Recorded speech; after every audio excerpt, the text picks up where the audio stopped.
Good morning, all of you. Mom, 20. Now, today we will do the seventh chapter in moral science, Father's Will. Now, this chapter deals with critical thinking, not normal Five thinking, students gave.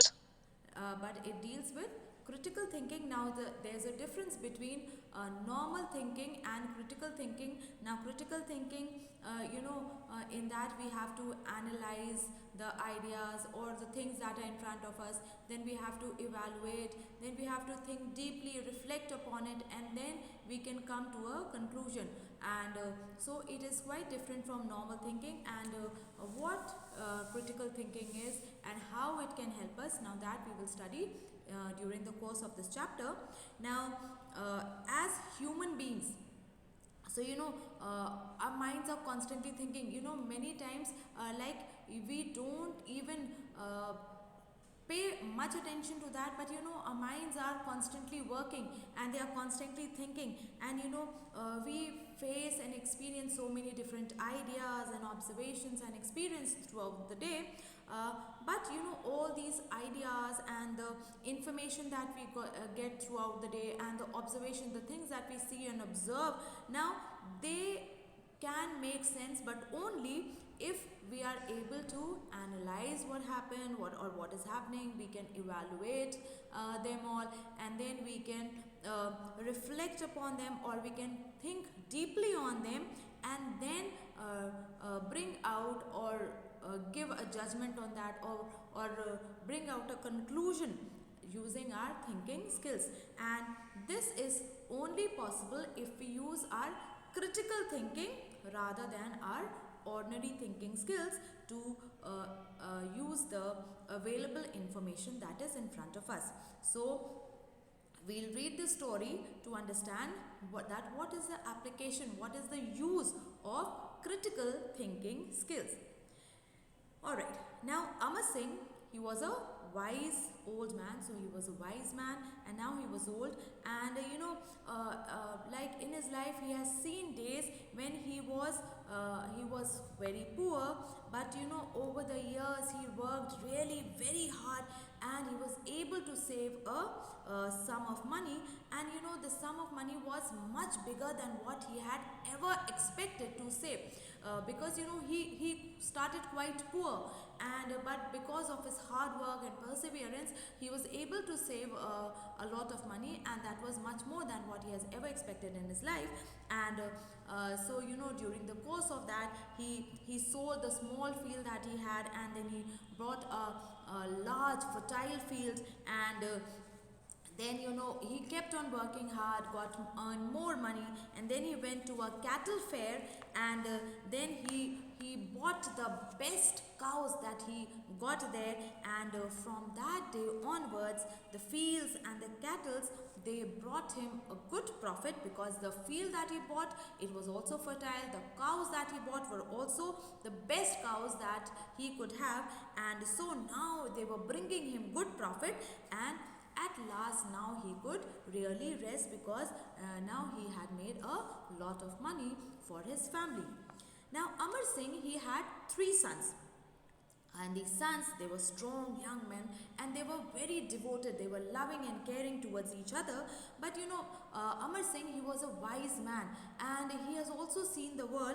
And he knew that eventually what will happen, like you know occurring as a result, like though today they are like very devoted to each other.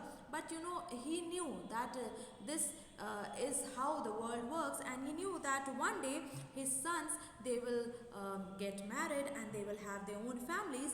And then they would not like to live together as they were living now, and then they would like to live independent lives. And so he planned that the wealth that he had, so he will pass on to his sons.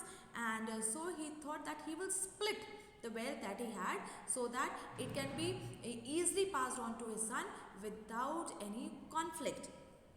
And so he called his sons and said that, now I am an old man, and I have a few more years to live with you, and and he says that as long as you three, you all work hard, and you share what you have, you will not need anything from me.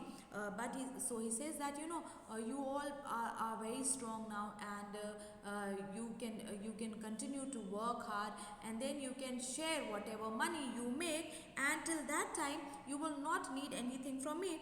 But he says that but very within a few years I may die, and then a time may come that you would want to live independently, and you will not want to live together as you are living now. You may get married, you have your own families, and so you would like to live separate lives. And so he says that for that day I have made a provision, and he says that I have divided my property among you three. And then he says that right here, just under my bed, I have buried my will. So now I am still living, and everything is going on well. You all are earning money, you are bringing in the profit, so everything is going on well.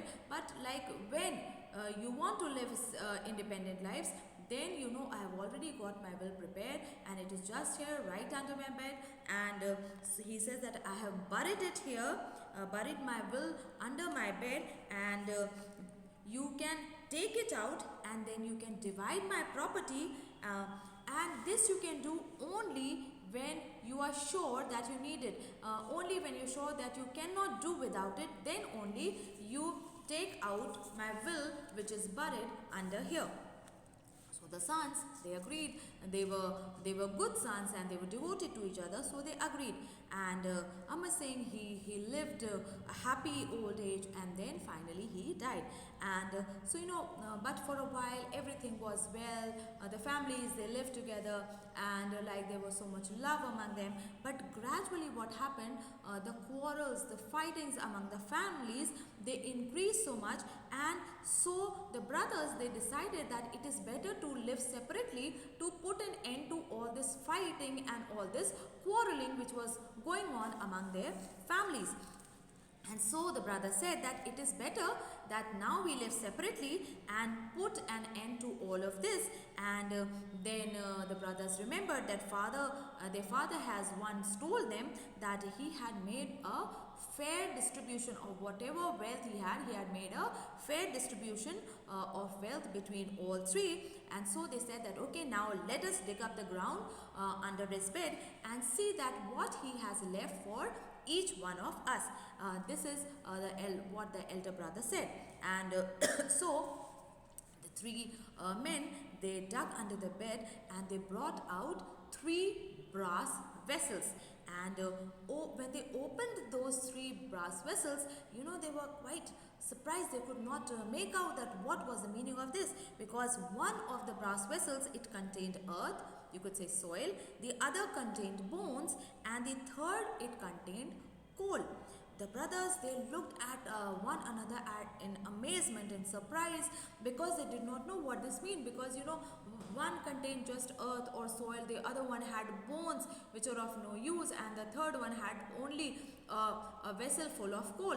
Okay, so like they wondered, and they thought among themselves, and they were like that, what did our reverend, means respected father, mean by this? So they knew that their father was a wise man, so they were like that, what was that our father he wanted to tell us? And so they thought about it day and night, but still they were not able to solve this riddle. And at last, they called a meeting of the elders of the village, and they told this problem to the elders of the village. But when this problem of the old man's will, it was presented before them, now even they could not analyze that what was the meaning of these 3 vessels. And so the brothers decided that they will go in search of a wise man, and they will try to find out the meaning of these 3 brass vessels. And so after traveling for a number of days, they finally arrived at a beautiful city, and there in that city lived a wise old man, and so they went to a wise old hermit. Hermit is a sage or a saint, and so they went to this wise old hermit and they bowed low before him and paid their respect. And then the eldest brother, he said that, Holy Father, we have come a long way to you because we want to find the meaning of our Father's will.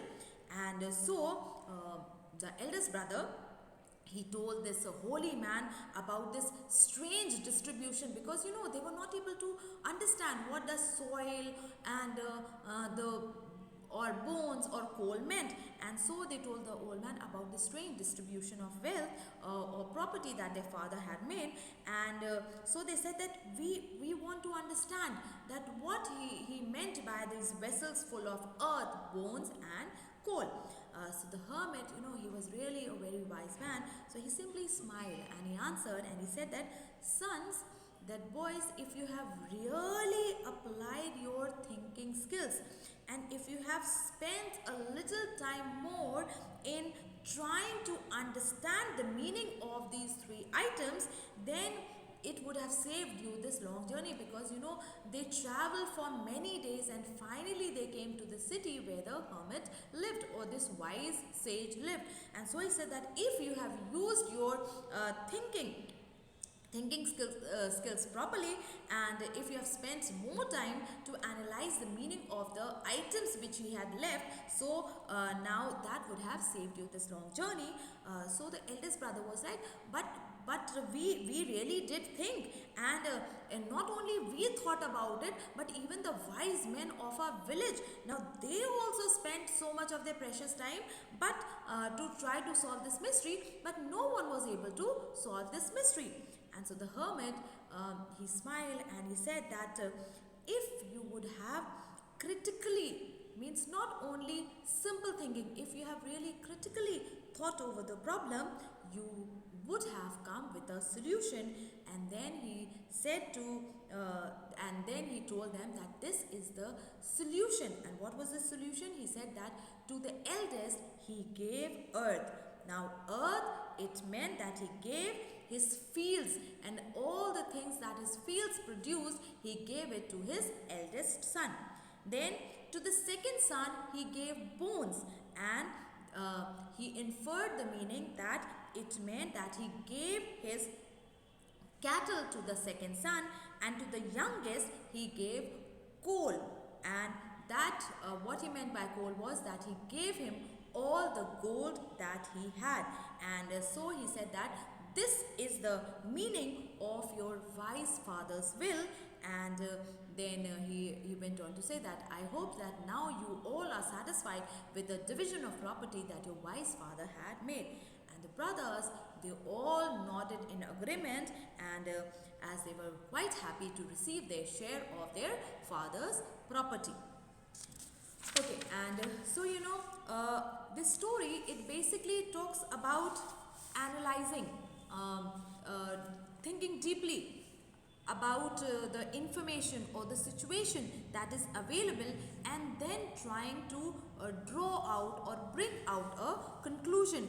Now, in other words, we draw a conclusion, or we come to a conclusion which is based on critical thinking. Now, what is critical thinking?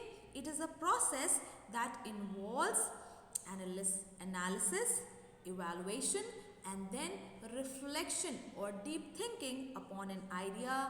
Now it could be an idea, it could be an observation, it could be information that is available to us, or it could be an experience that a person has undergone, and all this a person does so as to arrive at a judgment or at a conclusion. Now, analytical thinking, or the ability to analyze, now it is an important part or an important component of critical thinking. And critical thinkers, what they do, they don't take things at face value, means they don't take things as what they appear. Like they don't take that vessel of coal as just a vessel full of coal, but they will try to think that what coal meant, or what bones meant, or what soil meant.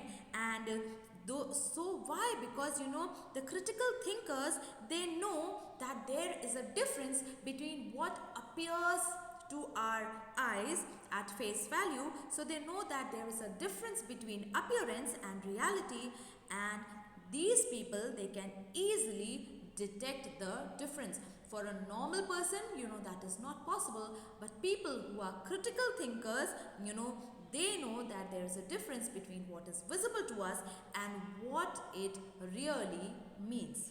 Okay, so that was the chapter. Have you all understood?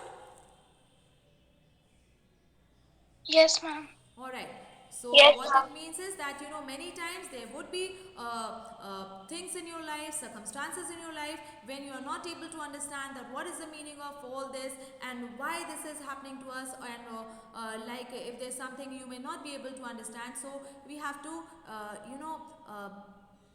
take a step back, and then we need to analyze and evaluate and reflect upon it, and so that to get the deeper meaning out of it. All right, so that was it.